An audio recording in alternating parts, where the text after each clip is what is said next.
देखिए उनका फेयरवेल है। हमारे यहाँ जब कोई रिटायर होता है,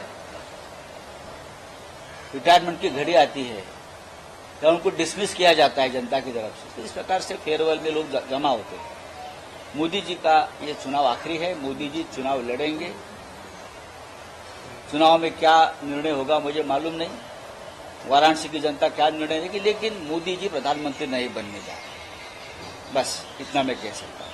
चलो मुंबई में होर्डिंग आपने गिरा है, उस बारे में पूछना चाहूंगा कि होर्डिंग गिरा है, क्या लगता है आपको? देखिए मुंबई में आप मुंबई महानगर पालिका में आप किसी की भी हुकूमत नहीं है, सरकार नहीं है।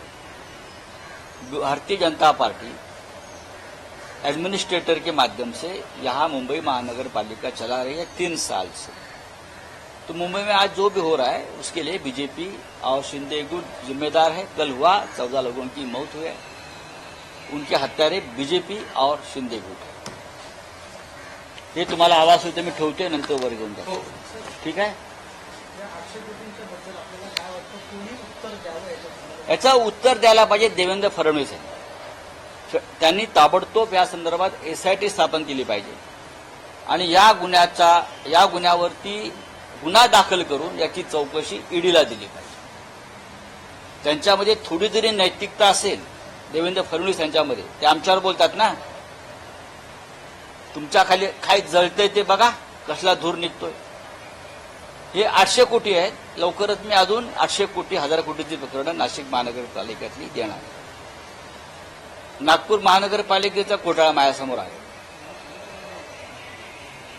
800 कोटीचा घोटाळा, जमीन संपादन, भूसंपादन, आणि त्यातले गुन्हेगार लाभार्थी हे काल सीएम बरोबर बसले आहेत, निर्लज्जपणे सीएम त्यांच्यावर बसले आहेत। हा काय व्यवहार आहे?